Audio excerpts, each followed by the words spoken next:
क्यों व्यर्थ चिंता करते हो, किससे व्यर्थ डरते हो।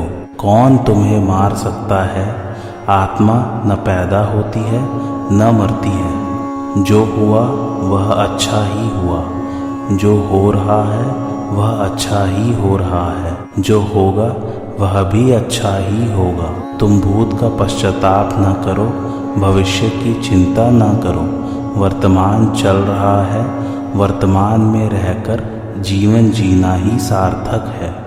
तुम्हारा क्या गया जो तुम रोते हो। तुम क्या लेकर आए थे जिसके खो जाने का तुम पश्चाताप करते हो। तुमने क्या पैदा किया था जिसका नाश हो गया। तुम कुछ भी लेकर नहीं आए, जो कुछ भी लिया यहीं से लिया, जो कुछ दिया यहीं पर दिया। खाली हाथ आए, खाली हाथ ही चले। जय श्री कृष्णा मेरे सभी प्यारे कथा श्रोताओं को। मेरा नाम है नमित अग्रवाल और स्वागत है आपका मेरे चैनल कथावाचक में। भगवान का उपदेश अभी भी जारी है अर्जुन के लिए। और पिछली कथा में भगवान ने कहा था कि आत्मा मेरा ही अंश है और उसको सनातन कहा था। आइए आज की कथा आरंभ करते हैं। भगवान कहते हैं, यह आत्मा कभी मरता भी नहीं, मरता वही है जो पैदा होता है। आत्मा में संयोग वियोग दोनों ही नहीं होते। यह जो का त्यों ही रहता है, इसका मरना होता ही नहीं। सभी विकारों में जन्मना और मरना, ये दो विकार ही मुख्य हैं। यह अविनाशी नित्य तत्व पैदा होकर फिर होने वाला नहीं है, अर्थात यह स्वतः सिद्ध निर्विकार है। जैसे बच्चा पैदा होता है तो पैदा होने के बाद उसकी सत्ता होती है। जब तक वह गर्भ में नहीं आता तब तक बच्चा है, ऐसे उसकी सत्ता अर्थात होनापन कोई भी नहीं कहता।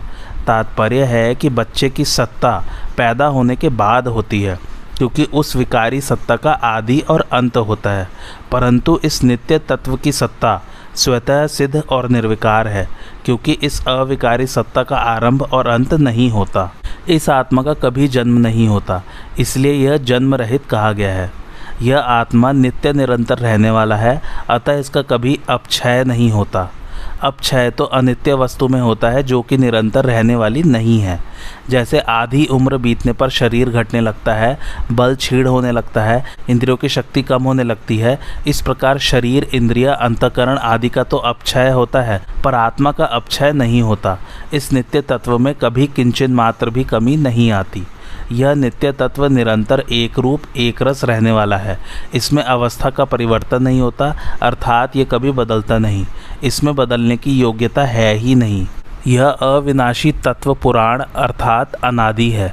यह इतना पुराना है अर्थात पुराण है कि यह कभी पैदा हुआ ही नहीं। उत्पन्न होने वाली वस्तुओं में भी देखा जाता है कि जो वस्तु पुरानी हो जाती है वह फिर बढ़ती नहीं, प्रत्युत नष्ट हो जाती है। फिर यह तो अनुत्पन्न तत्व है, इसमें बढ़ना रूप विकार कैसे हो सकता है। तात्पर्य है कि बढ़ना रूप विकार तो उत्पन्न होने वाली वस्तुओं में ही होता है, इस नित्य तत्व में नहीं। शरीर का नाश होने पर भी इस अविनाशी आत्मा का नाश नहीं होता। इस नष्ट होने वाले शरीर में ही 6 विकार होते हैं, आत्मा में नहीं। इन पदों में भगवान ने शरीर और आत्मा का जैसा स्पष्ट वर्णन किया है, ऐसा स्पष्ट वर्णन गीता में दूसरी जगह नहीं आया है। अर्जुन युद्ध में कुटुंबियों के मरने की आशंका से विशेष शोक कर रहे थे। उस शोक को दूर करने के लिए भगवान कहते हैं कि शरीर के मरने पर भी इस आत्मा का मरना नहीं होता, अर्थात इसका अभाव नहीं होता, इसलिए शोक करना अनुचित है। हमारा स्वयं का और शरीर का स्वभाव बिल्कुल अलग अलग है। हम शरीर के साथ चिपके हुए नहीं हैं, शरीर से मिले हुए नहीं हैं। शरीर हमारे साथ चिपका हुआ नहीं है, हमारे से मिला हुआ नहीं है। इसलिए शरीर के न रहने पर हमारा कुछ भी बिगड़ता नहीं। अब तक हम असंख्य शरीर धारण करके छोड़ चुके हैं, पर उससे हमारी सत्ता में क्या फ़र्क पड़ा, हमारा क्या नुकसान हुआ। हम तो ज्यों के त्यों ही रहे। ऐसे ही यह शरीर छूटने पर भी हम स्वयं ज्यों के त्यों ही रहेंगे। जैसे हाथ, पैर, नासिका आदि शरीर के अंग है, ऐसे शरीर आत्मा का अंग भी नहीं है। जो बहने वाला और विकारी होता है वह अंग नहीं होता है। जैसे कफ, मूत्र आदि बहने वाले और फोड़ा आदि विकारी होने से शरीर के अंग नहीं है, ऐसे ही शरीर बहने वाला अर्थात परिवर्तनशील और विकारी होने से आत्मा का अंग नहीं है। भगवान ने बताया कि यह आत्मा न तो मारता है और न मरता ही है। इसमें मरने का निषेध तो कर दिया, अब मारने का निषेध करने के लिए आगे का श्लोक कहते हैं। वेदा विनाशिनम नित्यम यह एनम अजम व्ययम कथम स पुरुषः पार्थ कम घातयति हंति कम। अर्थात हे प्रथानंदन, जो मनुष्य इस आत्मा को अविनाशी, नित्य, जन्म रहित और अव्यय जानता है, वह कैसे किसको मारे और कैसे किसको मरवाए। भावार्थ, इस आत्मा का कभी नाश नहीं होता, इसमें कभी कोई परिवर्तन नहीं होता, इसका कभी जन्म नहीं होता और इसमें कभी किसी तरह की कोई कमी नहीं आती। ऐसा जो ठीक अनुभव कर लेता है, वह पुरुष कैसे किसको मारे और कैसे किसको मरवाए। अर्थात दूसरों को मारने और मरवाने में उस पुरुष की प्रवृत्ति नहीं हो सकती। वह किसी क्रिया का न तो कर्ता बन सकता है और न कार्यता बन सकता है। यहाँ भगवान ने आत्मा को अविनाशी, नित्य, अज और अव्यय कहकर उसमें छहों विकारों का निषेध किया है। जैसे अविनाशी कहकर मृत्यु रूप विकार का, नित्य कहकर अवस्थान्तर होना और बढ़ना रूप विकार का, अज कहकर जन्म होना और जन्म के बाद होने वाली सत्ता रूप विकार का, तथा अव्यय कहकर क्षय रूप विकार का निषेध किया है। आत्मा में किसी भी क्रिया से किंचित मात्र भी कोई विकार नहीं होता। इन पदों में आत्मा के कर्ता और कर्म बनने का ही निषेध करना था, तो फिर यहाँ करने न करने की बात न कहकर मरने मारने की बात क्यों कही? इसका उत्तर है कि युद्ध का प्रसंग होने से यहाँ यह कहना जरूरी है कि आत्मा युद्ध में मारने वाला नहीं बनता, क्योंकि इसमें कर्तापन नहीं है। जब आत्मा मारने वाला अर्थात कर्ता नहीं बन सकता, तब यह मरने वाला अर्थात क्रिया का विषय अर्थात कर्म भी कैसे बन सकता है। तात्पर्य यह है कि आत्मा किसी भी क्रिया का कर्ता और कर्म नहीं बनता। अतः मरने मारने में शोक नहीं करना चाहिए, प्रत्युत शास्त्र की आज्ञा के अनुसार प्राप्त कर्तव्य कर्म का पालन करना चाहिए। उत्पन्न होने वाली वस्तु तो स्वतः मिटती है, उसको मिटाना नहीं पड़ता, पर जो वस्तु उत्पन्न नहीं होती वह कभी मिटती ही नहीं। हमने 84 लाख शरीर धारण किए, पर कोई भी शरीर हमारे साथ नहीं रहा और हम किसी भी शरीर के साथ नहीं रहे, किंतु हम ज्यों के त्यों अलग रहे। यह जानने की विवेक शक्ति उन शरीरों में नहीं थी, प्रत्युत इस मनुष्य शरीर में ही है। अगर हम इसको नहीं जानते तो भगवान के दिए विवेक का निरादर करते हैं। देही की निर्विकारता का जो वर्णन हुआ है, आगे के श्लोक में उसी का दृष्टांत रूप से वर्णन करते हैं। मैं यहाँ जितनी भी बार कहता हूँ देही, शरीरी, ये सब आत्मा के ही पर्यायवाची हैं। वासांसी जीर्णानि यथा विहाय नवानि गृहाणति नरोपराणि तथा शरीराणि विहाय जीर्णाय नियन्यानि सयाति नवानि देही। अर्थात मनुष्य जैसे पुराने कपड़ों को छोड़कर दूसरे नए कपड़े धारण कर लेता है, ऐसे ही देही पुराने शरीरों को छोड़कर दूसरे नए शरीरों में चला जाता है। भावार्थ, देहांतर की प्राप्ति के विषय में धीर पुरुष शोक नहीं करते। देहांतर का अर्थ आपको याद होगा, एक शरीर छोड़कर दूसरे शरीर में प्रवेश करना। अब उसी बात को उदाहरण देकर स्पष्ट रूप से कह रहे हैं कि जैसे पुराने कपड़ों के परिवर्तन पर मनुष्य को शोक नहीं होता, ऐसे ही शरीरों के परिवर्तन पर भी शोक नहीं होना चाहिए। जैसे मनुष्य पुराने कपड़ों को छोड़कर दूसरे नए कपड़ों को धारण करता है, ऐसे ही यह देही पुराने शरीरों को छोड़कर दूसरे नए शरीरों को धारण करता है। पुराना शरीर छोड़ने को मरना कह देते हैं और नया शरीर धारण करने को जन्मना कह देते हैं। जब तक प्रकृति के साथ संबंध रहता है, तब तक यह देही पुराने शरीरों को छोड़कर कर्मों के अनुसार या अंतकालीन चिंतन के अनुसार नए नए शरीरों को प्राप्त होता रहता है। जब तक आत्मा को अपने वास्तविक स्वरूप का यथार्थ बोध नहीं होता, तब तक यह आत्मा अनंत काल तक शरीर धारण करता ही रहता है। आज तक इसने कितने शरीर धारण किए हैं, इसकी गिनती भी संभव नहीं है। यहाँ श्लोक के पूर्वार्ध में तो जीर्ण कपड़ों की बात कही है और उत्तरार्ध में जीर्ण शरीरों की।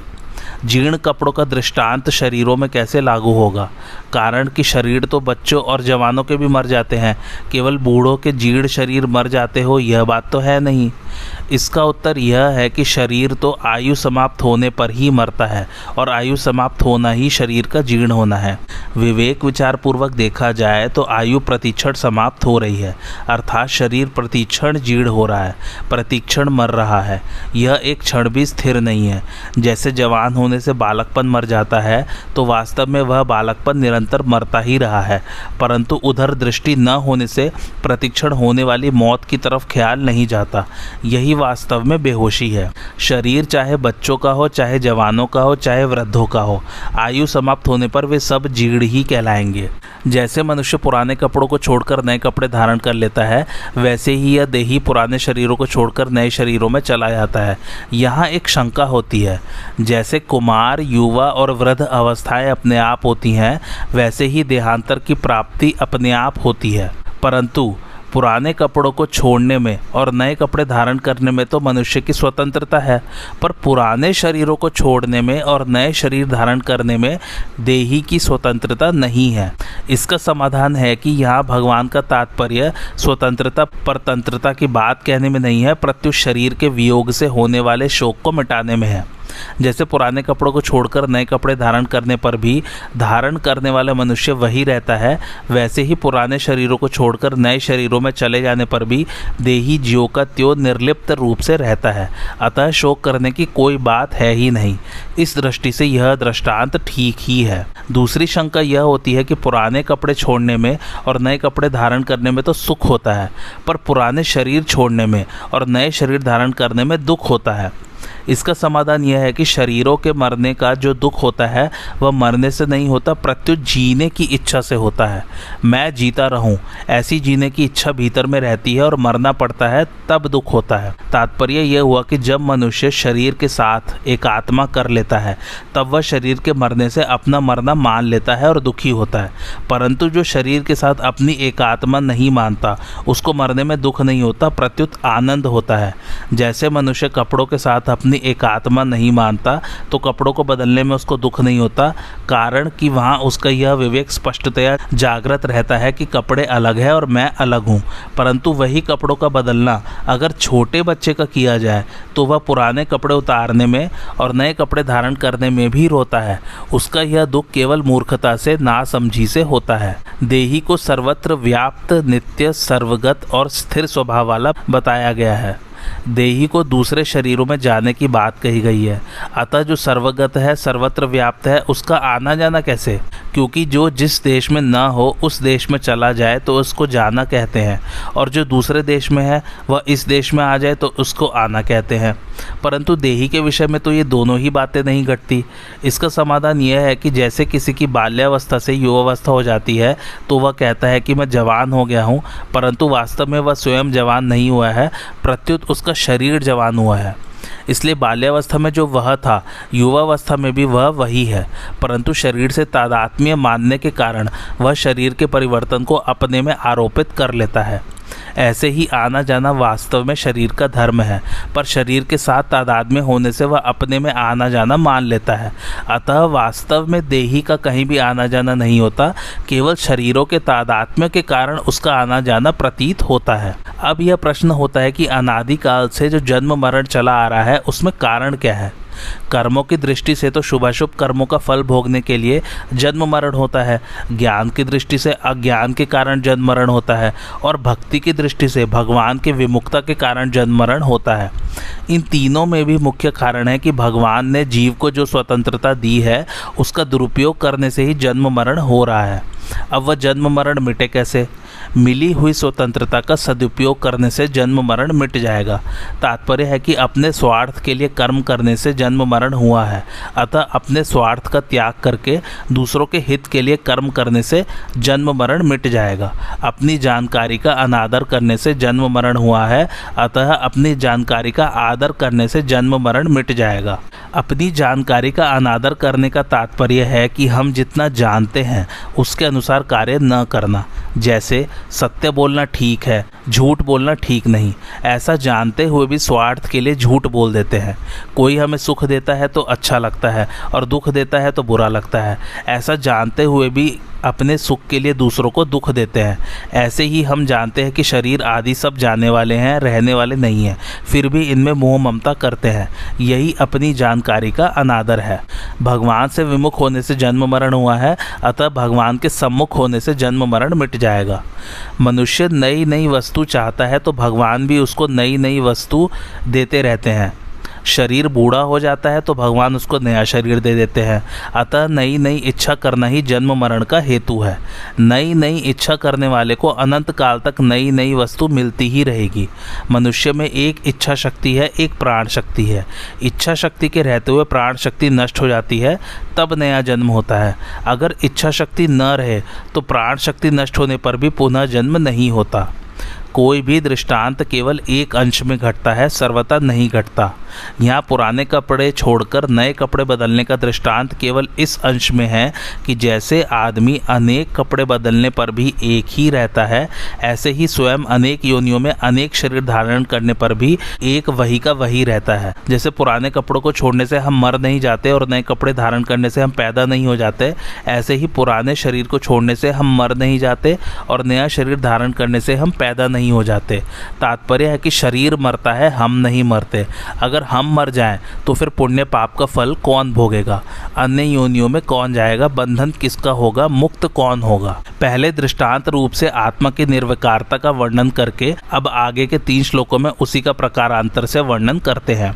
नैनम छिंदन्ति शस्त्राणि नैनम दहति पावकः न चैनम क्लेदयन्त्यापो न शोषयति मारुतः। अर्थात शस्त्र इस आत्मा को काट नहीं सकते, अग्नि इसको जला नहीं सकती, जल इसको गीला नहीं कर सकता और वायु इसको सुखा नहीं सकती। भावार्थ, इस आत्मा को शस्त्र नहीं काट सकते क्योंकि ये प्राकृत शस्त्र वहाँ तक पहुँच ही नहीं सकते। जितने भी शस्त्र हैं वे सभी पृथ्वी तत्व से उत्पन्न होते हैं। यह पृथ्वी तत्व इस आत्मा में किसी तरह का कोई विकार नहीं पैदा कर सकता। इतना ही नहीं, पृथ्वी तत्व इस आत्मा तक पहुँच ही नहीं सकता। फिर विकृति करने की बात तो दूर ही रही। अग्नि इस आत्मा को जला नहीं सकती क्योंकि अग्नि वहाँ तक पहुँच ही नहीं सकती। जब वहाँ तक पहुँच ही नहीं सकती तब उसके द्वारा जलाना कैसे संभव हो सकता है?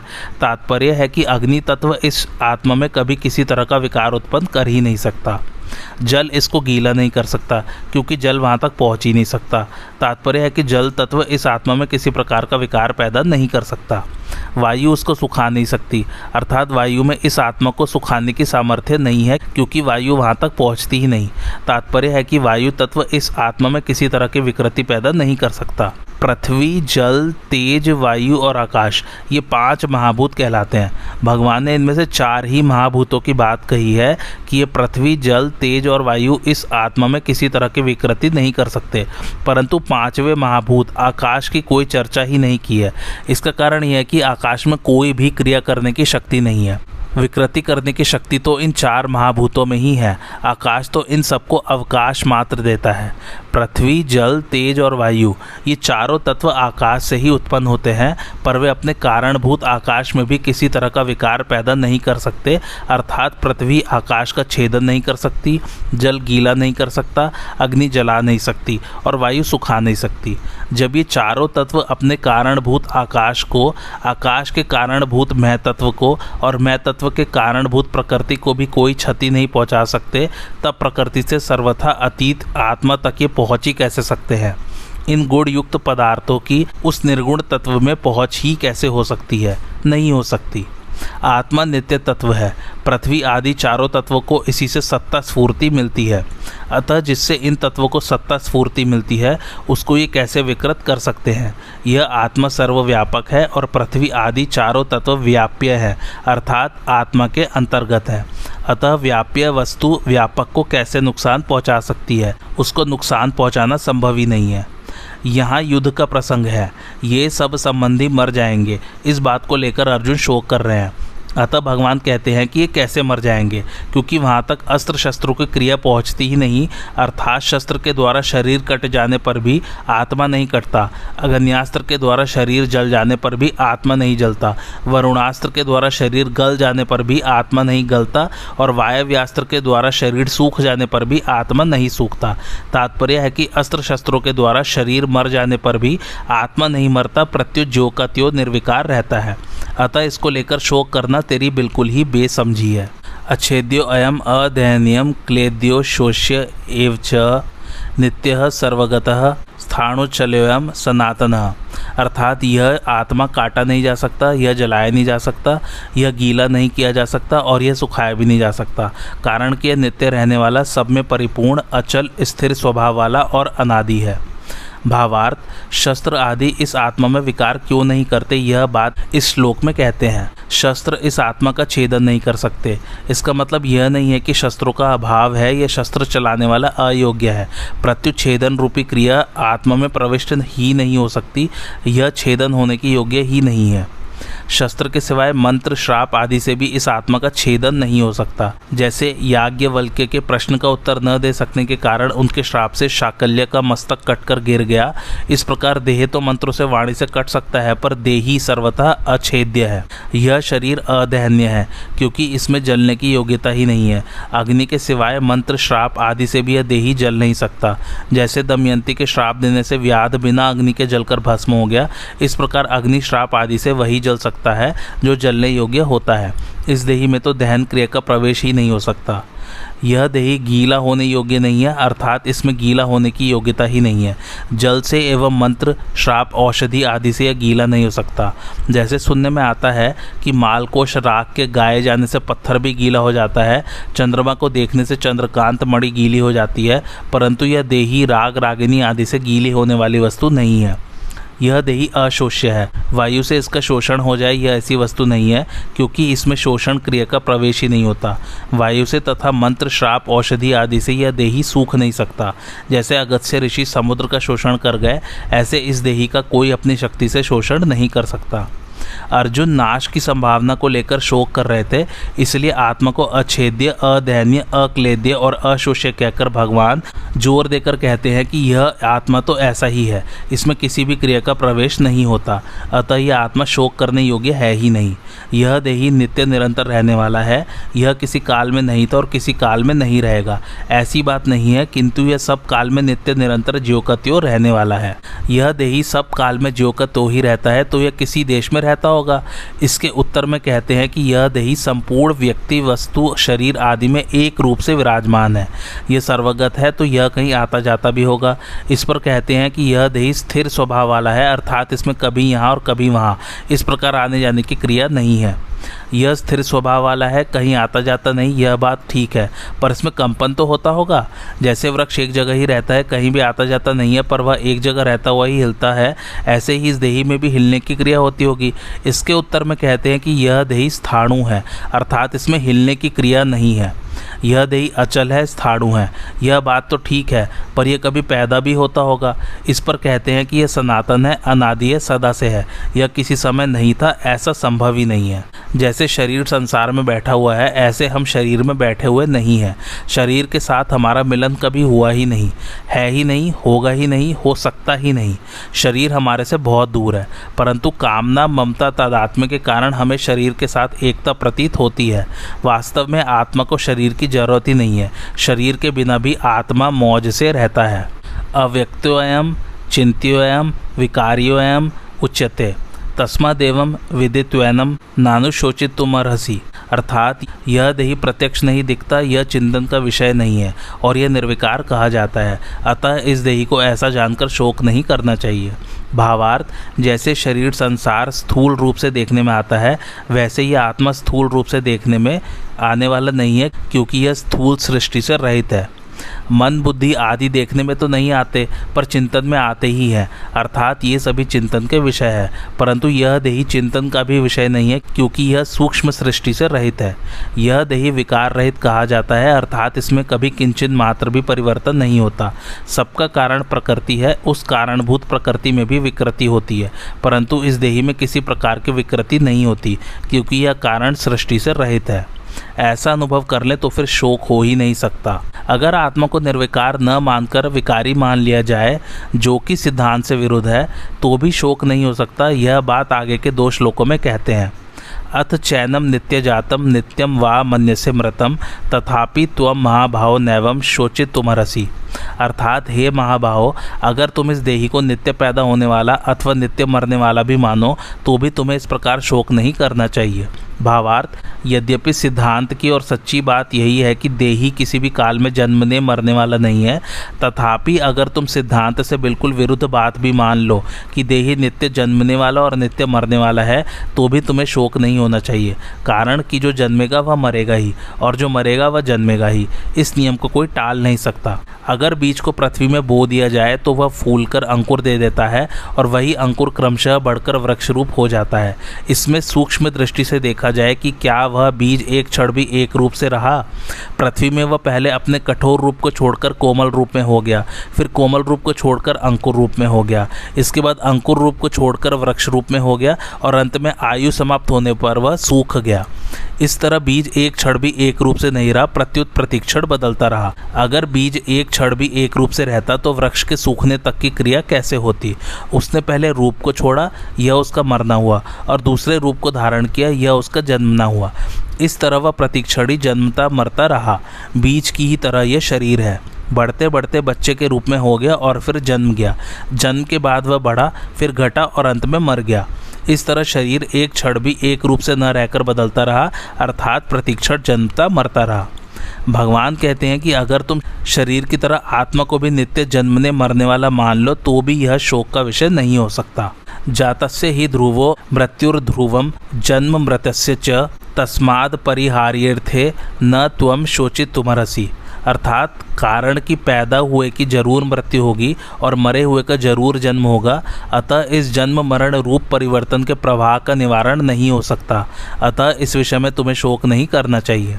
भावार्थ, कोई भी इस जन्म मृत्यु रूप प्रवाह का परिहार अर्थात निवारण नहीं कर सकता, क्योंकि इसमें किसी का किंचित मात्र भी वश नहीं चलता। यह जन्म मृत्यु रूप प्रवाह तो अनादिकाल से चला आ रहा है और अनंत काल तक चलता रहेगा। इस दृष्टि से तुम्हारे लिए शोक करना उचित नहीं है। ये धृतराष्ट्र के पुत्र जन्मे हैं तो जरूर मरेंगे। तुम्हारे पास ऐसा कोई उपाय नहीं है जिससे तुम उनको बचा सको। जो मर जाएंगे वे जरूर जन्मेंगे, उनको भी तुम रोक नहीं सकते। फिर शोक किस बात का?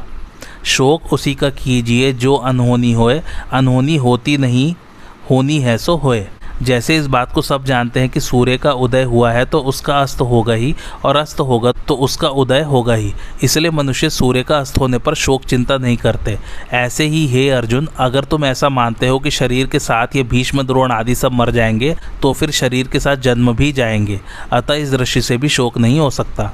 संसार की मात्र चीज़ें प्रतिक्षण परिवर्तनशील होने से पहले रूप को छोड़कर दूसरे रूप को धारण करती रहती हैं। इसमें पहले रूप को छोड़ना यह मरना हो गया और दूसरे रूप को धारण करना यह जन्मना हो गया। इस प्रकार जो जन्मता है उसकी मृत्यु होती है और जिसकी मृत्यु होती है वह फिर जन्मता है। यह प्रवाह तो हरदम चलता ही रहता है। इस दृष्टि से भी क्या शोक करें? किसी प्रियजन की मृत्यु हो जाए, धन नष्ट हो जाए तो मनुष्य को शोक होता है। ऐसे ही भविष्य को लेकर चिंता होती है कि अगर स्त्री मर गई तो क्या होगा, पुत्र मर गया तो क्या होगा आदि। ये शोक चिंता अपने विवेक को महत्व न देने के कारण ही होते हैं। संसार में परिवर्तन होना, परिस्थिति बदलना आवश्यक है। अगर परिस्थिति नहीं बदलेगी तो संसार कैसे चलेगा? मनुष्य बालक से जवान कैसे बनेगा? मूर्ख से विद्वान कैसे बनेगा? रोगी से निरोग कैसे बनेगा? बीज का वृक्ष कैसे बनेगा? परिवर्तन के बिना संसार स्थिर चित्र की तरह बन जाएगा। वास्तव में मरने वाला परिवर्तनशील ही मरता है, रहने वाला कभी मरता ही नहीं। यह सबका प्रत्यक्ष अनुभव है कि मृत्यु होने पर शरीर तो हमारे सामने पड़ा रहता है, पर शरीर का मालिक अर्थात जीवात्मा निकल जाता है। अगर इस अनुभव को महत्व दे तो फिर चिंता शोक हो ही नहीं सकते।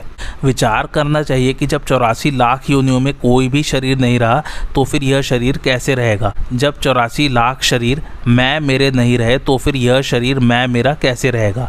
यह विवेक मनुष्य शरीर में हो सकता है, अन्य शरीरों में नहीं। पहले के 2 श्लोकों में पक्षांतर की बात कहकर अब भगवान आगे के श्लोक में बिल्कुल साधारण दृष्टि की बात कहते हैं।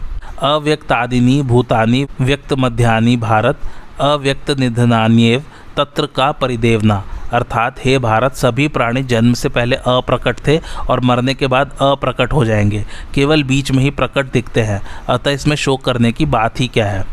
भावार्थ, देखने, सुनने और समझने में आने वाले जितने भी प्राणी शरीर आदि हैं वे सबके सब जन्म से पहले अप्रकट थे, अर्थात दिखते नहीं थे।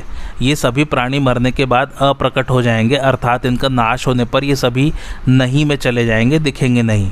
ये सभी प्राणी बीच में अर्थात जन्म के बाद और मृत्यु के पहले प्रकट दिखाई देते हैं। जैसे सोने से पहले भी स्वप्न नहीं था और जगने पर भी स्वप्न नहीं रहा, ऐसे ही इन प्राणियों के शरीरों का पहले भी अभाव था और पीछे भी अभाव रहेगा, परंतु बीच में भाव रूप से दिखते हुए भी वास्तव में इनका प्रतिक्षण अभाव हो रहा है। जो आदि और अंत में नहीं होता वह बीच में भी नहीं होता, यह सिद्धांत है। सभी प्राणियों के शरीर पहले नहीं थे और पीछे नहीं रहेंगे, अतः वास्तव में वे बीच में भी नहीं है, परंतु यह आत्मा पहले भी था और पीछे भी रहेगा, अतः वह बीच में भी रहेगा ही। निष्कर्ष यह निकला कि शरीरों का सदा अभाव है और आत्मा का कभी भी अभाव नहीं है, इसलिए इन दोनों के लिए शोक नहीं हो सकता। जिसके आदि और अंत में जो है वही बीच में भी है और वही सत्य है।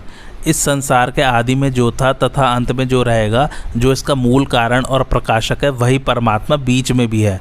जो उत्पत्ति से पहले नहीं था और प्रलय के बाद भी नहीं रहेगा, ऐसा समझना चाहिए कि बीच में भी वह है नहीं, केवल कल्पना मात्र, नाम मात्र ही है। आश्चर्यवत् पश्यति कश्चिदेन्माश्चर्यवद् वदति तथैव चान्यः आश्चर्यवच्चैनमन्यः शृणोति श्रुत्वाप्येनं वेद न चैव कश्चित्। अर्थात कोई इस आत्मा को आश्चर्य की तरह देखता, अनुभव करता है, और वैसे ही दूसरा कोई इसका आश्चर्य की तरह वर्णन करता है, तथा अन्य कोई इसको आश्चर्य की तरह सुनता है, और इसको सुनकर भी कोई नहीं जानता, अर्थात यह दुर्विज्ञेय है। भावार्थ, इस देही को कोई आश्चर्य की तरह जानता है। तात्पर्य है कि जैसे दूसरी चीज़ें देखने, सुनने, पढ़ने और जानने में आती है, वैसे ही इस देही का जानना नहीं होता, कारण कि दूसरी वस्तुएं इदंता से जानते हैं, अर्थात वे जानने का विषय होती हैं, पर यह देही इंद्रिय मन बुद्धि का विषय नहीं है। इसको तो स्वयं से अपने आप से ही जाना जाता है। अपने आप से जो जानना होता है वह जानना लौकिक ज्ञान की तरह नहीं होता, प्रत्युत बहुत विलक्षण होता है। जहाँ नेत्र आदि करणों से देखना जानना होता है, वहाँ दृष्टा अर्थात देखने वाला, दृश्य अर्थात देखने वाली वस्तु, और दर्शन अर्थात देखने की शक्ति, यह त्रिपुटी होती है। इस त्रिपुटी से ही सांसारिक देखना जानना होता है, परंतु स्वयं के ज्ञान में यह त्रिपुटी नहीं होती, अर्थात स्वयं का ज्ञान करण सापेक्ष नहीं है। स्वयं का ज्ञान तो स्वयं के द्वारा ही होता है, अर्थात वह ज्ञान करण निरपेक्ष है। जैसे मैं हूँ, ऐसा जो अपने होनेपन का ज्ञान है, इसमें किसी प्रमाण की या किसी करण की आवश्यकता नहीं है। इस अपने होनेपन को इदंता से अर्थात दृश्य रूप से नहीं देख सकते। इसका ज्ञान अपने आप को ही होता है। यह ज्ञान इंद्रियजन्य या बुद्धिजन्य नहीं है, इसलिए स्वयं को अपने आप को जानना आश्चर्य की तरह होता है।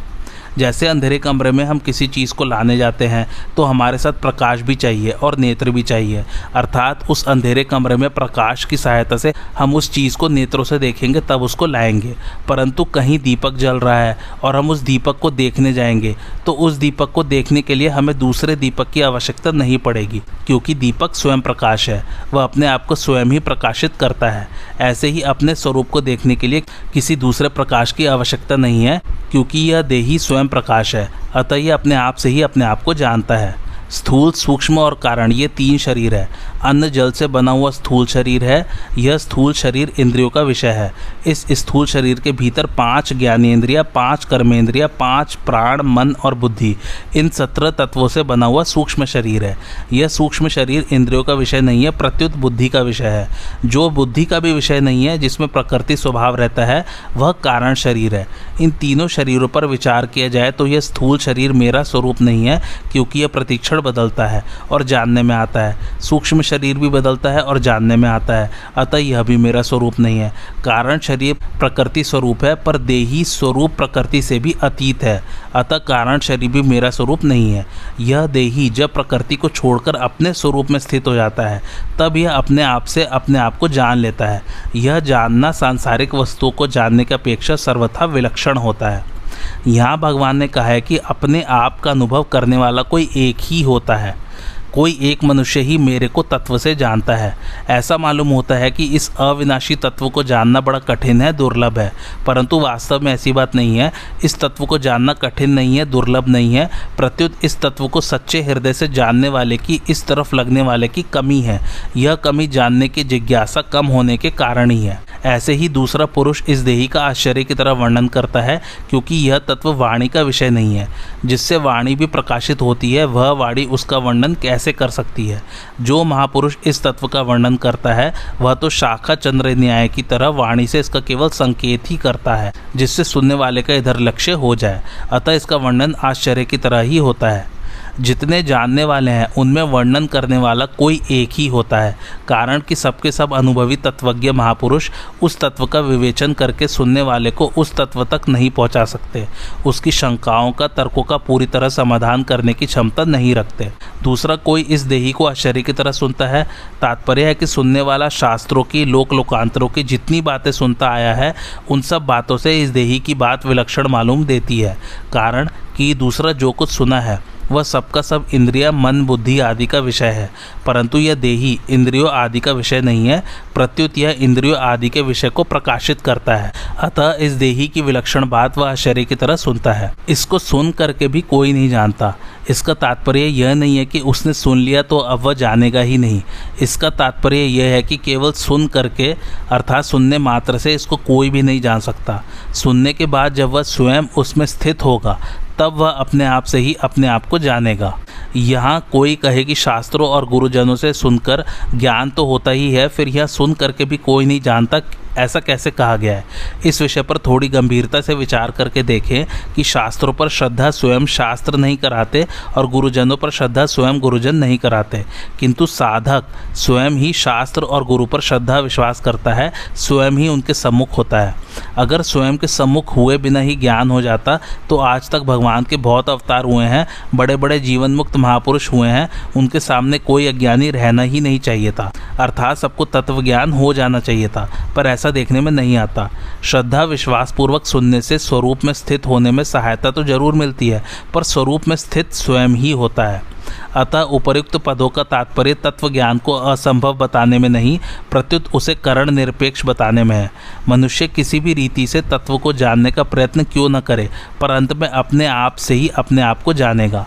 श्रवण मनन आदि साधन तत्व के ज्ञान में परंपरागत साधन माने जा सकते हैं, पर वास्तविक बोध करण निरपेक्ष अपने आप से ही होता है। अपने आप से अपने आप को जानना क्या होता है? एक होता है करना, एक होता है देखना और एक होता है जानना। करने में कर्मेंद्रियों की, देखने में ज्ञानेंद्रियों की और जानने में स्वयं की मुख्यता होती है। ज्ञानेंद्रियों के द्वारा जानना नहीं होता, प्रत्युत देखना होता है, जो कि व्यवहार में उपयोगी है। स्वयं के द्वारा जो जानना होता है वह दो तरह का होता है, एक तो शरीर संसार के साथ मेरी सदा भिन्नता है और दूसरा परमात्मा के साथ मेरी सदा अभिन्नता है।